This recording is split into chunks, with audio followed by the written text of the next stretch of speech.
ครับปล่อยตัวไปแล้วครับ4 คน100 เมตร12 ปีหญิงรอบชิงชนะเลิศครับหมายที่1ครับ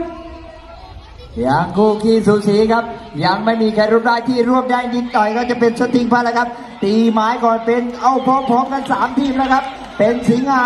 และก็ระโนดตามมาด้วยสติงพันครับเลยครับเข้าสู่ไม้ที่3ใครจะตีไม้ได้ก่อนกันครับดูการตีไม้ครับ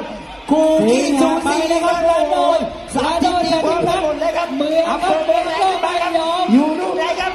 เลยครับไม้สุดท้ายใครจะมาลุ้นกันครับเลยครับเข้าสู่รอบสุดท้าย4 คน100 เมตร12 ปีหญิงครับของรางวัลปีนี้ครับ